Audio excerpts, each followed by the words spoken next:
Hey guys, Steven Martinez with The American Dream. I just want to say a big thanks to all our supporters and fans. It's because of you guys that we're able to keep growing. Having said that, please don't forget to follow and subscribe. It means a lot to us. That's what helps us keep growing. And also, I hope you guys enjoy the next episode. Hey guys, welcome back to The American Dream podcast. I'm here with a very special guest, Dr. Nestor Rodriguez, the CEO and founder of Carbon World Health. Thanks for coming, brother. Well, thanks for having me. Yeah. Amazing setup. I like it. Thank you. I know we've talked a lot. We met at Dom's. When was Dom's event again? Like a little over a year ago? Yeah, around something like that. And your story was funny because before we talk about kind of like, your childhood to what brought you to nowadays, but you're mentioning the whole Yale stuff and then your mom and stuff. And then what I liked a lot about you was the fact that the similar common interest in terms of, being Hispanic, going through all these, obstacles at the beginning. So talk to me about your childhood and, how that kind of helped you become who you are nowadays. Yeah, definitely. It's an important topic to talk about, obviously. So I was born actually in El Salvador, and my grandparents, I thought were my parents for the first 7 years because my mom immigrated right then. And then I grew up in the 80s, or I was born in 1980, so that Civil War was going on. And right about that time when I went to LA, it's when you had to decide, are you going to be part of the guerrillas or are you going to be part of the government and military? And I don't know if you know, but they started recruiting kids to go in the military. So my family's like, you got to get them out. Mm-hmm. So I moved to LA, but I didn't know who my mom was, right? You were born? I was born in El Salvador, yeah. My mom was in LA, but she left me when I was a baby with my grandparents. Uh-huh. So I didn't know. I'm like, why are these people trying to give me to this random lady? And so it took like 7 trips. And the running joke is like every time I wanted to go to Disneyland, and apparently I met a girl at Disneyland, and that convinced me everyone says to stay. Uh-huh. And I'm like, no, 7. What are you guys talking about? But then I moved, from El Salvador to South Central LA, where during that time there was a lot of race riots, right? So it was Latino against African American at that time, and then everyone's like, hey, the police department during the Rodney Kings and all that era was like against both minorities. So it was interesting. I always tell people I left one civil war for another civil war, going through ESL, right, English as a second language. Yeah. So it was interesting to see where it was like race, gangs, everything was around me. Mm-hmm. But I saw my mom. She was a full-time housekeeper and nanny, and I saw her struggle. So I'm like, hey, I got to keep going out. And I don't know if you remember, you're probably too young for this, but Dewey Hauser, the show, I always wanted to be a doctor. So everyone around me, all my cousins or people that are in gangs would call me Doogie. So I remember when they would go do bad stuff, they're like, no, you're going to make it, go to school. And they would like push me aside, even though at that time I'm like, why are you guys not? I want to get involved. I want to do this. They're like, no. So they kind of took care of me, right?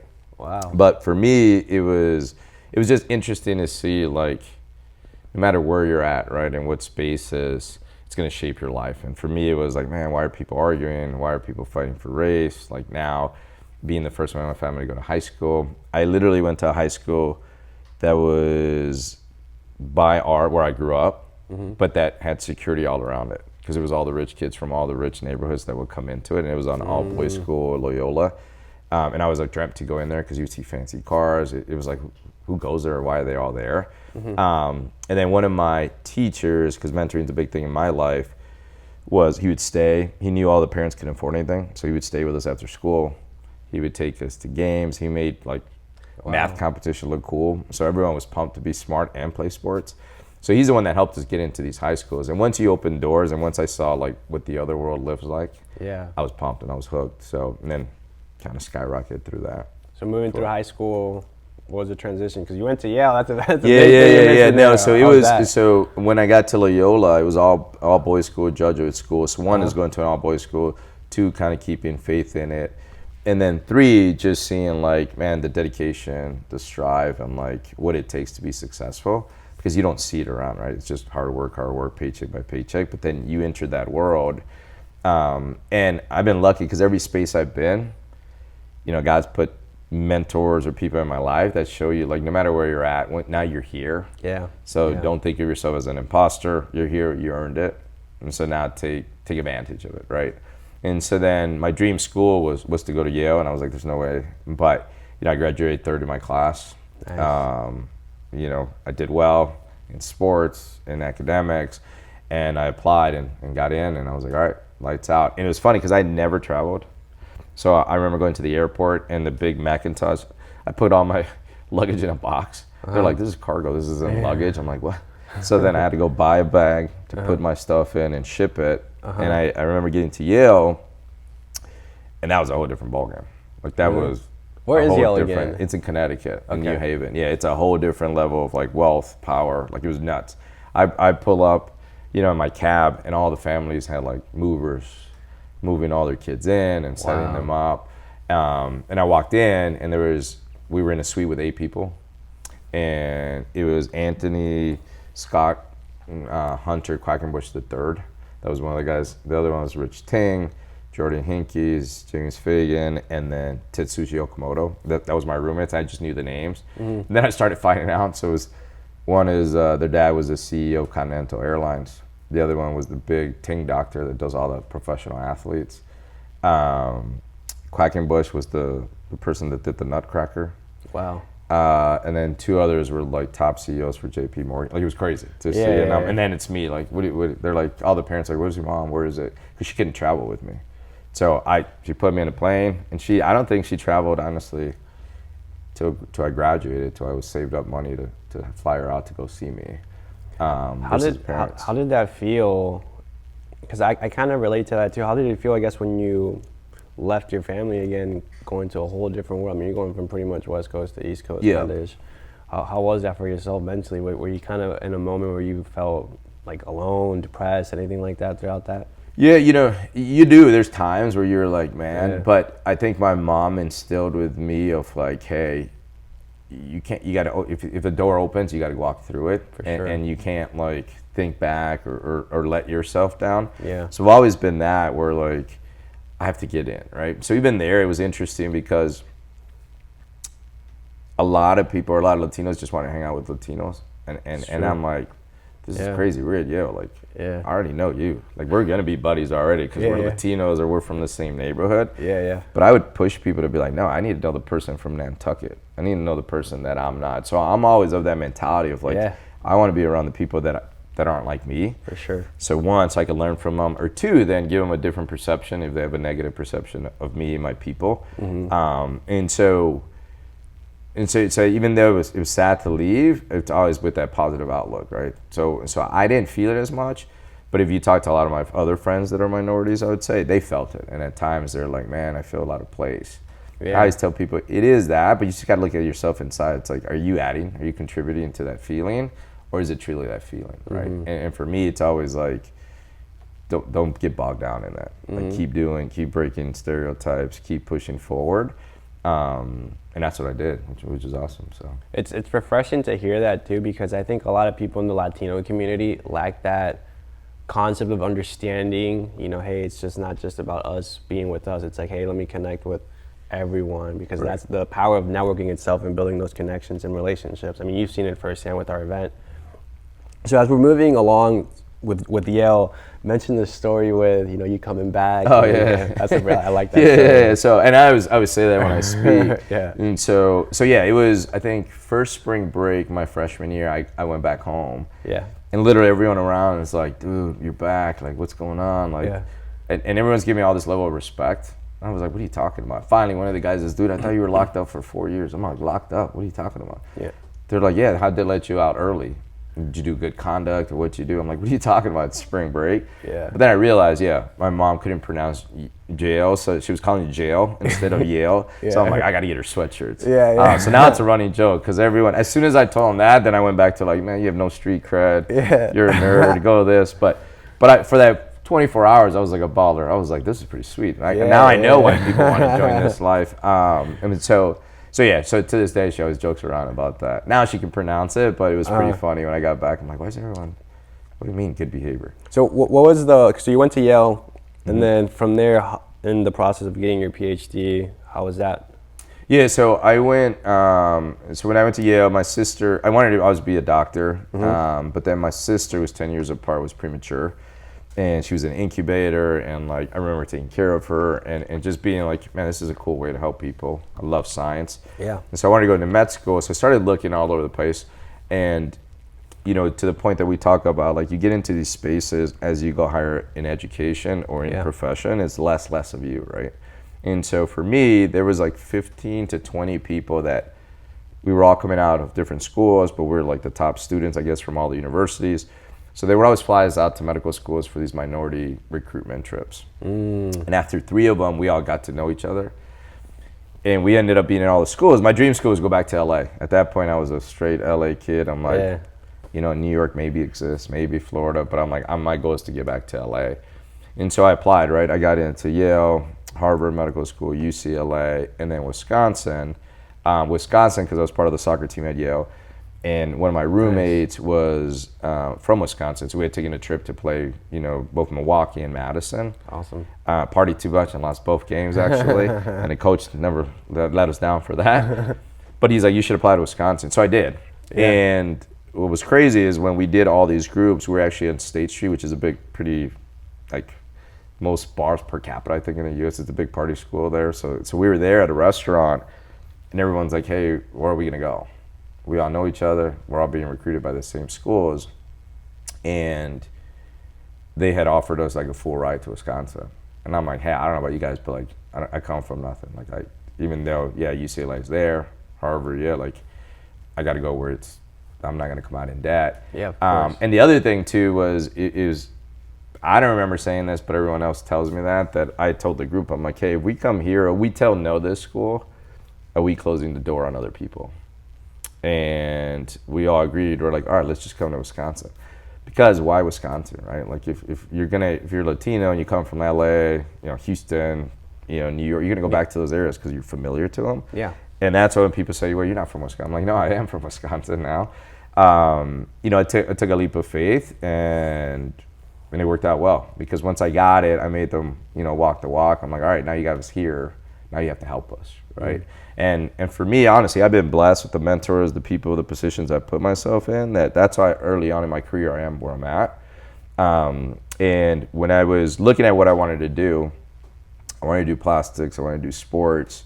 Everything I did, I'm like, I love this. So then it's like, how do I put it all together? Well, emergency medicine made sense. One, because I could treat anyone regardless of race, you know, income, language. And then two, I'm helping them in the worst, you know, moments of their life.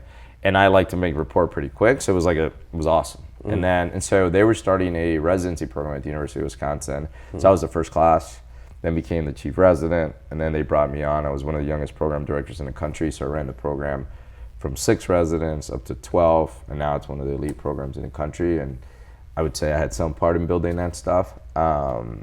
And it was awesome. It opened up doors to what we do now because of those positions. And you were there for 4 years, correct? At medical school? Yeah, so medical school for 4 years, residency for 3 years, and then you're fully like the doctor. So it's 4, 8 plus 3, so you're looking at 11 years. 11 years, yeah, it's a long career. What's one thing I truly admire, you know, whether I have lawyer friends, I have doctor friends, the amount of discipline that goes behind that, because I mean, I did my MBA and I already tapped out. I'm like, I'm good, man, you know? Yeah. But it's just like, because people see it as like, man, I don't want to, you know, I guess you see it as the long term, like, oh, 8 years or like, oh, 6 years, this or that. But you have to be so disciplined and consistent knowing that you want to achieve that every day. What kept you disciplined? What kept you consistent? And what made it easy for you? Yeah, for me, honestly, one major was my mom, right? I saw how hard she worked, and I saw like the life that hard work gives, because she was a housekeeper for a lot of like extremely wealthy people and famous people. However she worked that out, and so to me, I always kept that chip on my shoulder where it's like, hey, I got to do it for her. And then two, really being an immigrant, right? Being able to fast forward to now, right? Like it was really like, I want to be a trailblazer. I want to open doors, and I want to go to spaces, and when they leave, they look at people from El Salvador different. And so I always kept that in my mind. I'm like, hey, no matter what I'm doing, I got to leave that a better place. But more so for like people to follow, where they're going to be like, yeah, I'll hire someone from El Salvador. Or like, yeah, you know, Latinos aren't all bad, right? Or whatever it might be. And so that kept me focused. And, you know, I would tell you though, because I had that focus, my life had to change at some point, because I was so driven and I had accomplished so much early on, that you get to this point where it's like, you know, I remember sitting with my mentor and they're like, well, what else do you want?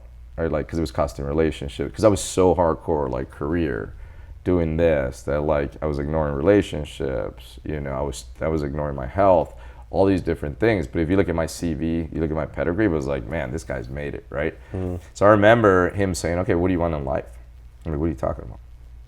He's like, I see something that's different, and I'll be honest, I think you're gonna burn out. And I'm like, what are you talking about? I'm like, I don't burn out. Like, go, go, go, go, right?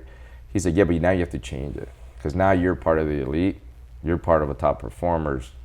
That drive's only gonna take you. And I'm like, what are you talking about? So he made me do this exercise, which was crazy. He's like, write down everything you want out of life. To the T. He's like, how big of a house? I'm like, I don't know. He's like, give me a square footage. And I put it. He's like, how much income do you want to make a year? I don't know. No, you got to put it.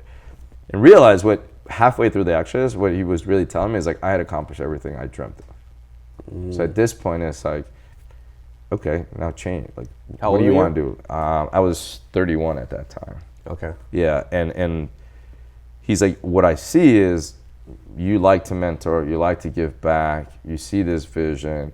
And it was during that transition, I should have said, when we were looking to bank in our business. Because they're like, are you making this business because you want money?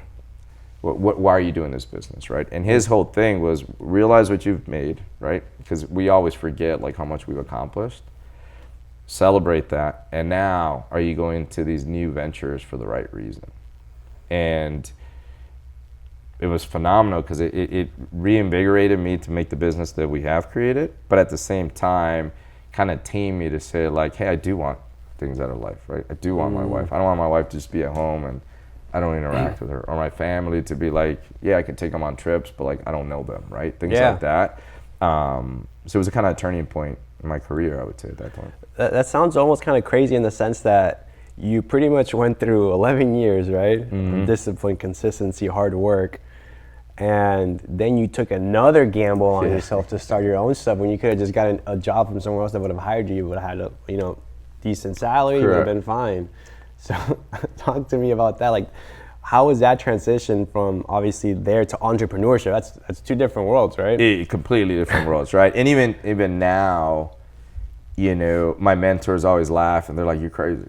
Because I literally had made, and I was in the high echelon of education, and that's what I wanted to do. I wanted to train residents. I wanted to keep going, and my career was set to take over the program, to become chair. All my mentors wanted that, and when I'm like, hey, I'm leaving to do this, they're like, you're crazy. What are you talking about, right?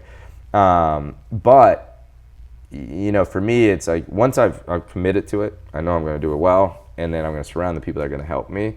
So it was less of a gamble, especially because I started with my wife, and you met her. I mean, she's a go-getter. She'll make it happen too. For sure. And so I had a partner to go to, but I saw the need, right? Like I mentioned yesterday in a talk, in emergency medicine, you see the worst of the worst, right? And you also then see the sad part about medicine, or how people take care of themselves, whether it's because they don't have access, they don't have insurance, or ultimately they don't think about health, right? And so they come to me and they're sick. When I was in residency and in the academics, during that time, they started requiring ER docs to be on the field for the NFL, for the UFC. And then I saw what these professional athletes got, right? And then these executive programs were coming around where it's like, if you have access, if you have wealth, unfortunately, the reality is there's still VIPs in healthcare, and they were treating them differently.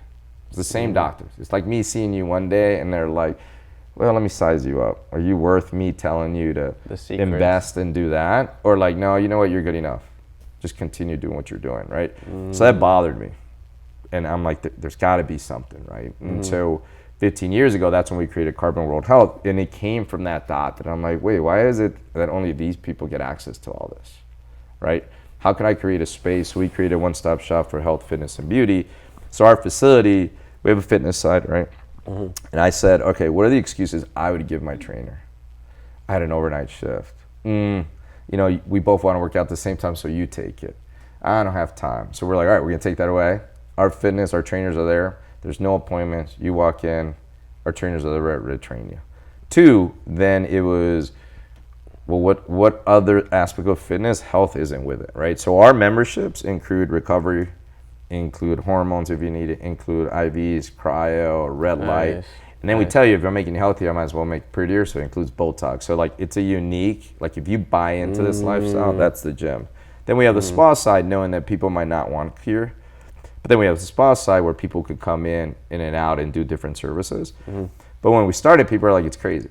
And we're in Madison, we're like, beauty, all these different things that were like now that are commonplace weren't at the time. So they're like, it's not gonna work. And we're like, it is. And it's just a mentality. And like I mentioned yesterday, that's the biggest thing, changing your mentality about health. Because if you look at top performers, like I mentioned yesterday, it's like they're not chasing just wealth, right? They're chasing what's gonna keep their influence, power, and wealth sustainable for the longest time, and that's your health.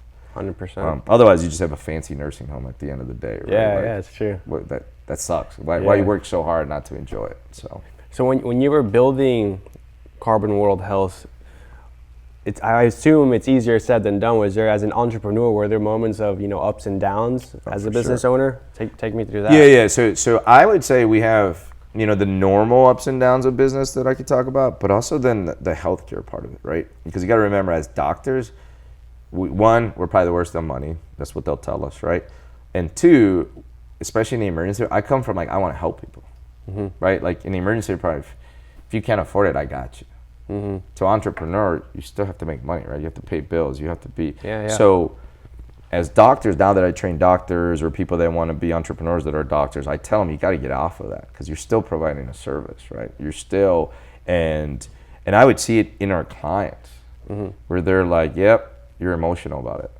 Like, why'd you give me a discount right now? I'm like, I don't know. And they're like, I don't need a discount, right? So you start learning these things, taking away your mindset of a doctor and being like, no, I'm worth X. The product's worth X. I shouldn't discount it because no one else does it in business, right? True. So that was one transition. The other then in business is the how do you work on the business, not just in the business, right? And then who do you turn to, right? Because when you're beginning and you're trying to I think someone yesterday talked about faking it till you make it. I also agree with him that I didn't do that. I was just like, hey, I know I have a good product. I'm not faking this, but how do I get to where I want to get to? 100%. Right? Yeah. It's like, who do I turn to? Because imagine you're my client. Yeah. But then I'm asking you, hey man, how do I make this work? Like that's, you're not gonna be like, yeah, I want to go to this place, right? Because our brand is like high end, right? Like the people that we see are high end, top performers. Yeah. So that was interesting, but what we realized that once they believe in you, all our clients became like mentors. Really? So they're all like, man, I believe in this. This is awesome. What do you need? So then I started picking people that I saw how they were, what I aspire to be as a business owner, and they open-handedly were like, yeah, I got you. I'll help you. So that made that situation a little bit better. And then obviously having my wife, right? The long nights that it's you're ready to quit. It was interesting because we would have them at different times, or we would talk to each other and get us out of that. And so it's been quite a ride, but we've survived the 10-year mark. We're 15 years going. It's awesome. We have 3 locations. This year we're looking to expand and doing virtually, across the nation. So it's been awesome. I like how you mentioned that too. One of the key things that I think people forget to do is always ask for help at times, right? From key people. Sometimes I think we let our ego get in our way. But it comes a long way just asking for advice or for the opinion. Now you mentioned, I have 2 questions for you. So one is the mentorship side, because you mentioned how mentorship's important.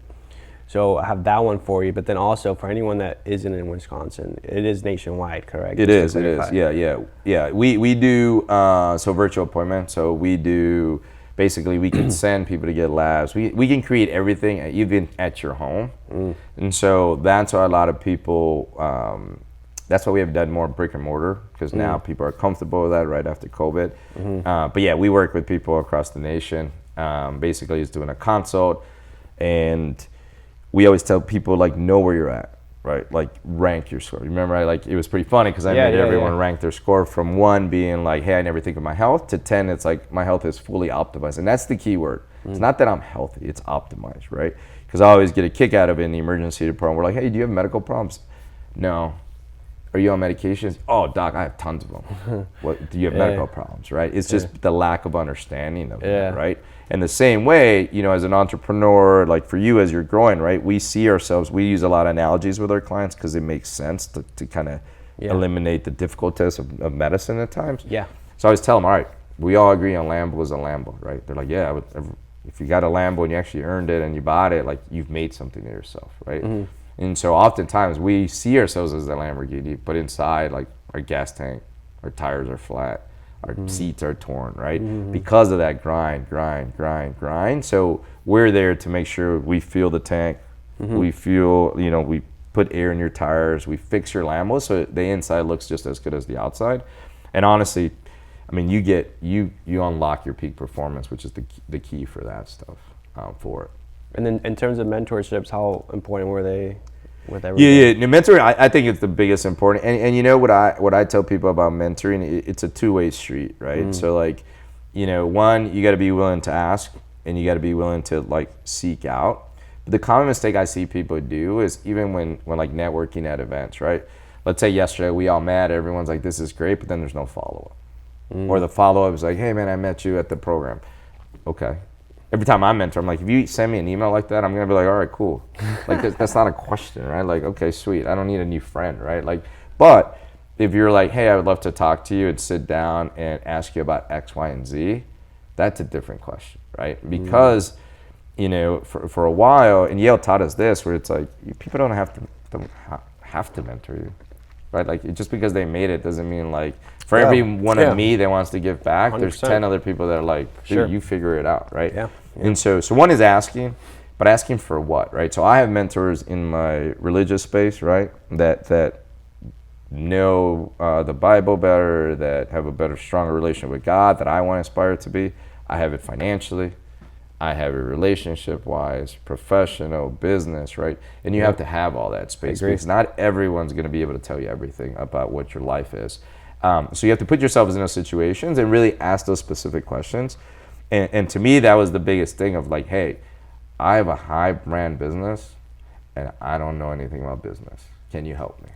And that was a huge, where I'm like, who the hell am I going to ask that question to? Yeah. But believe it or not, if you ask any entrepreneur, they'll laugh like that because they'll be like, dude, we were all there. Yeah. That's how we all started. So then you shouldn't be scared to ask it. So then I was like, let's go to town. Let's ask those questions, right? Yeah. And similar to the question I asked yesterday was, I was like asking all these entrepreneurs, they're like, how do you take the emotion out of it?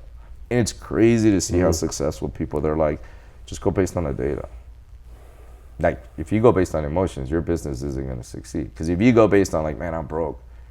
Like, I don't have the bank. I don't have the money in a bank account now. You're never going to push forward, right? Yeah. And I would have these business owners, they're like, oh, I have debt like crazy. I'm like, what do you mean you have debt like crazy? Yeah. He's like, yeah.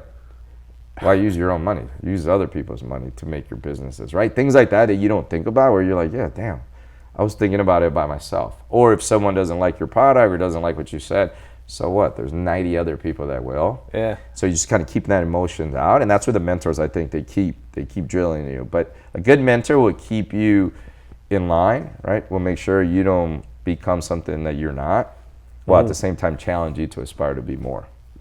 So I want to talk a little bit about the health side. So it's really interesting because, nowadays, for example, you hear the craziest stuff online about health. So it's like, I saw this one guy and it was like saying how you shouldn't drink water. It's just controversial stuff like that, or like, like hydrogen water or this or this or this or that. And nowadays I think people don't even know what to listen to because it's so, they all just contradict each other. In your opinion, what are like the 5 things you would say someone can do to really optimize their health? Yeah. So one is the mindset first, right? And so there is a lot of noise out there, right? And I do, it irks me, and everyone knows that's why they give me crap, because I'll be at a dinner table with a family. Yeah. And they'll have a medical problem, and they all talk to each other. And I'm like, hello. Hey guys, I'm the doctor here. Or they'll call someone else, right? Or social media said this. Yeah. Right? And so it irks me, and I'm like, and then they find like, oh, my bad. Can you tell me about this? I'm like, you guys are all crazy. No, that's not the answer. This is the answer. But I think you have to realize in social media and influencers, right? Like a lot of times it's, people are going to say what they're going to say, but you have to elevate and be smart and take a step back and say, what does that make sense? Why are they coming? What are their credentials? Or like, why is it? There's a reason I went to 11 years of school. Of course. Right? Versus I read a book and now I could tell you what to do. Yeah, I saw a short YouTube video. So you just can't do that. And then the other thing you got to realize about social media is like, they might be talking about a particular topic, but you'll never hear them say it's specific to you, right? People forget that, right? So it's no different than like back in the day, your trainer, your buddy at the gym is like, you should get on all of this. Why? Or how do you know you should get on all these things, right? And so mindset goes into like seeking the true answers. And then mindset's also like caring about your health, but mindset's also then talking to the right people about it, right? I think that's where us as healthcare workers always push our doctors back, because fundamentally healthcare right now is like in shambles, and we created that, right? And so when you go to social media, I can't get mad because you probably had an interaction with a doctor that told you no, or like, no, don't even listen to it. It's not an answer you want to hear, right? So for me, it's like, no, let's talk about it. I might not agree with you. I'm going to tell you the facts, but it's up to you to agree with me or not. But at least it's coming from a reputable source, right? So when you change that mindset to like, one, I care about my health. I know it's going to give me more high performing years. Now it's like, where do I turn to, right? And so that's the first thing. Then it's actually getting like optimized personal health. Me and you are different. Yep. You're way younger than me, right? I was joking around. I'm 80 because of everything I'm on. I look younger, but we're different, right? How old are you? Females, males. I'm 44.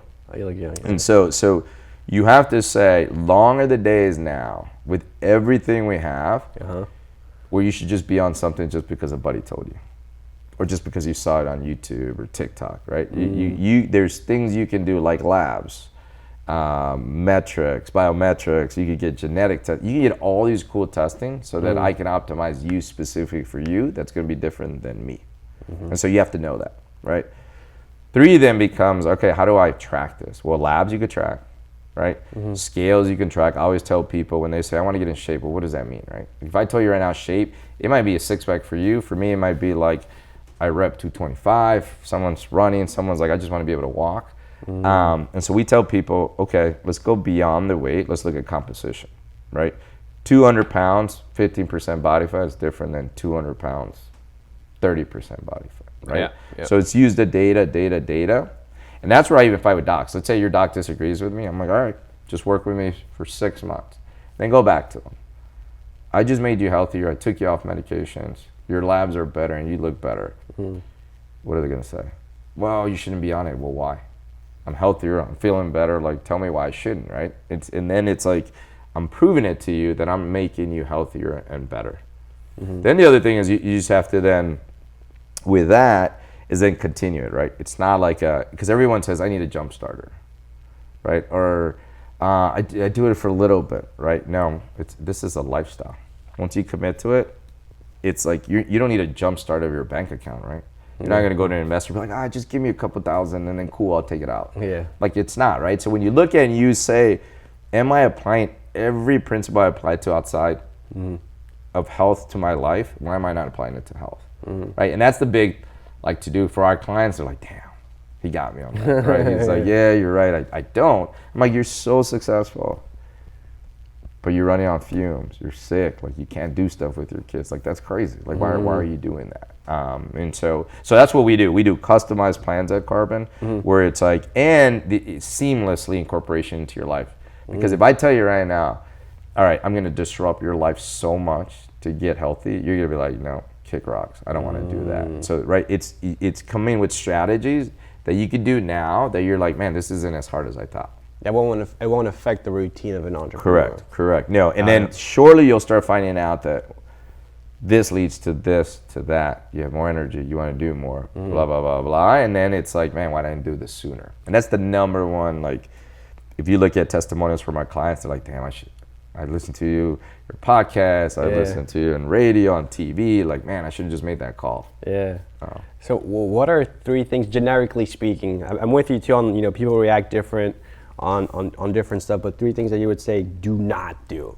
Like, what are big no's? Yeah. So one is just doing it because an influencer says it, right? Okay. Like, and not putting any thought to it. And 2 is looking at health from like a financial, like not looking at it as an investment. So what I tell with that is like, people will spend $1,000s on a phone, on a watch, on a car, right? But like for health, they're like, man, I want the cheapest. But that's not that. Like, that's crazy to me. I'm like, what are you talking about? If you look at it as an investment, then the cost shouldn't matter, right? You should still be able to afford it, right? Like, don't go bankrupt with what you're doing, but don't let cost be a reason why you're going to do this versus that. Yeah. And that I see all the time, where it's like, I just bought it online from somewhere. I don't know where it is, but it was cheaper than going to somewhere else. I'm like, no, you don't think about it that, right? Yeah.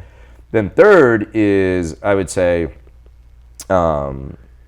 don't do it blind, or don't do it without knowing a purpose. Like, what are you going to get out of it, right? And doing it in a routine or something where, because if I show you how it's helping you, you're going to commit to it. If I randomly throw stuff at you, you're not going to know it, right? And that's the problem with medications, where doctors were like, the fact that you don't know you have medical problems and you're on 80 medications, we failed you as doctors, because we haven't told you why you're on those medications, why you need it, what it's causing to your body. So I would say those things, like, don't do. So now in the terms of like lifestyle, like referring to like, hey, like don't vape, don't smoke, or like, hey, don't eat this, or hey, don't take that, don't have a processed food, or something like that. Like, what are 3 tips that you recommend someone to take, and 3 things not to take? Like, for example, I've heard like things as like, in the morning, drink water with salt, or you know, take this. What are 3 things that you would say, hey man, like you should do this? Just anyone should do this because it's gonna make you healthier. Yeah. So hydration is a big one, right? We have waters here, and it's what do I drink, right? People forget that our body should be 60 to 70% water, right? And when you look at water, a lot of times we think this is enough, and it's not, right? How much water you should be drinking, how much protein you should be drinking. The cheap way of doing it, for example, for protein, is divide your weight by 2, and that should be how much protein you should be intaking. But that's usually if you wake up and go to bed. Same with water, right? Or I tell people with water, like how to make sense to people, like get on a scale before you work out, and get on the scale after you work out. Your body, the weight that just changed is just water, and you'll realize how much water. You're like, crap, I got to drink 4 of these just to gain what I just lost. Not to mention then I drink coffee. I didn't sleep on medications. So my to your point though specifically is hydrating. The excuse is I got to pee more. That's good, because your body needs it and you're going to function better. 2 is eating protein, right? And so no matter what diets out there that you're doing, you just have to get increased protein, because now in medicine, I don't know if you've seen it, there's this trend where before it was like lose fat, now it's gain muscle. Why?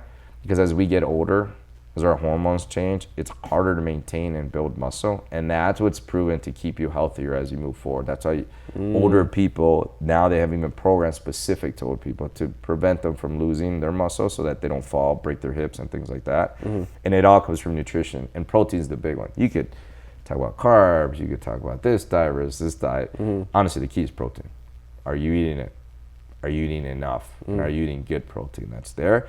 And then sleep would be the big ones. Like if you're talking just generic advice, but sleep is interesting because as entrepreneurs, what do we say? I'll sleep when I'm dead. I'll sleep when I make it. It's like, not really. Why? And how I prove this time and time. 1, because I've experienced it and people proved it to me. But now what I tell our clients is like, a project that should take you 30 minutes is going to take you 3 hours if you haven't slept well. And it's not till you sleep well that you do it, right? Or if you incorporate IVs, right? We were talking about that earlier. We have IVs for, we do them not just for you're hungover or sick, but we do it for performance. So our gym folks get IVs before they work out at times to prove to them like, holy crap, this is how I should feel working out when I'm truly hydrated. Same with sleep, right? Sleep means now with digital, like every buzz, everything, right? It's like, no, sleep.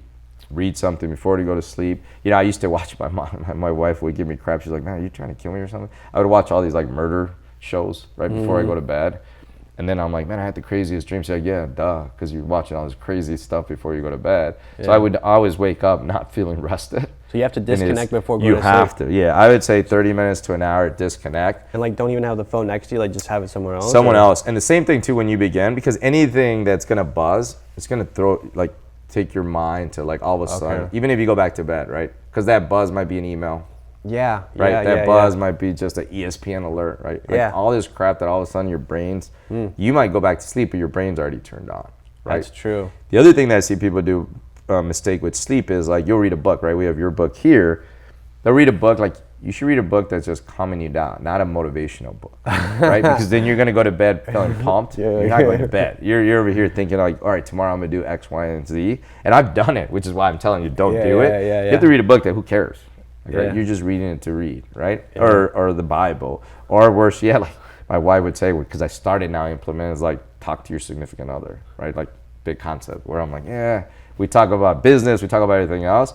But now it's like, all right, spend 10, 15 minutes before you go to bed talking to each other, checking in with each other, and you'll see that you'll sleep a lot better. That makes sense. I have a bad habit of like before I go to bed, I'll be on my phone just on TikTok. Yeah. man, I'll be like 11 and I'm like, dang, it's 12 now. I'm like, Yep. okay, one more video. It's 1. I'm like, Correct. all right, I got it. Because think about it, every video you're watching Yeah. is like implanting or waking some idea in your brain. Whether it's a good or bad, whatever you're watching, but it's not telling your brain, all right, I'm ready to disconnect, even though you think you're disconnecting.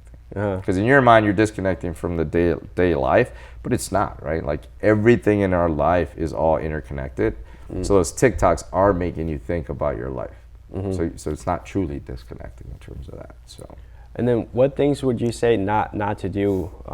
Like for example, would you be like, hey, like smoking's really not good for you? There's studies on that.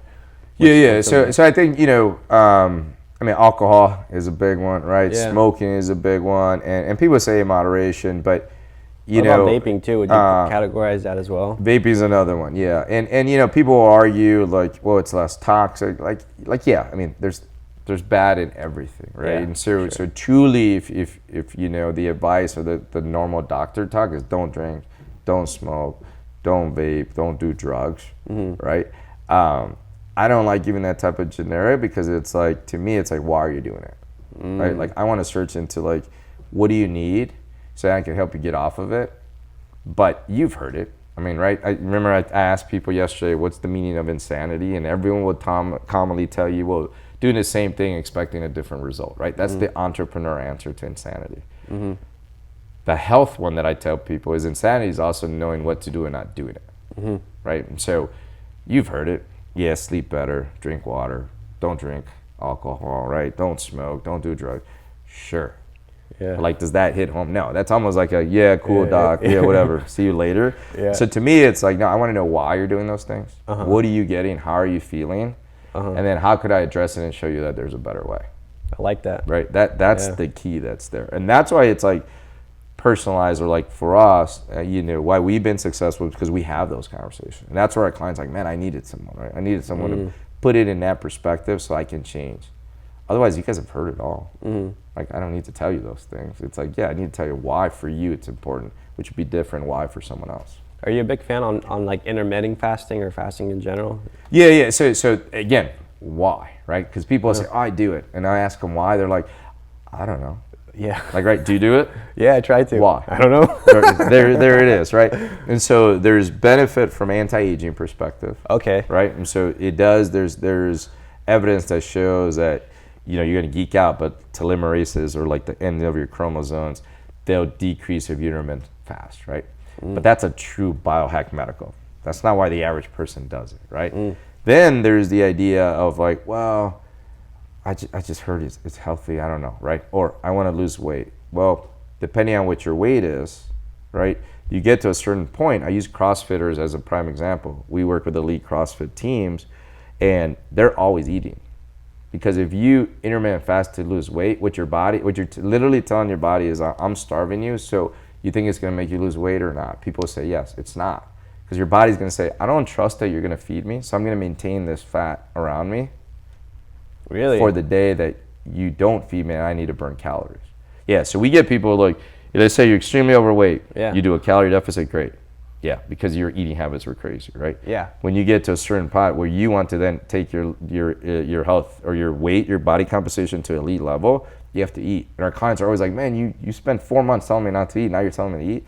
Yeah, not to eat McDonald's, but not to eat healthy because you're doing this, right? So for me, I'm the biggest, and we do 12-hour shifts in the emergency department. I intermittent fast, not because I want to, it's just because of work. Right. What's the proper way to intermittent fast? I've heard a lot of things like, oh, just water, or like coffee, no sugar, or what's the proper way to do it? So again, that's like the why, right? In terms of it. So there's anywhere from 6 to 12 hours of intermittent fasting that people do. Yeah. You do it in the morning or at night. What I usually tell people is what's going to cause you to least disrupt your life. Because what we see is people try to do it the rest of their day and then they can't concentrate. I'm like, so why are you doing it?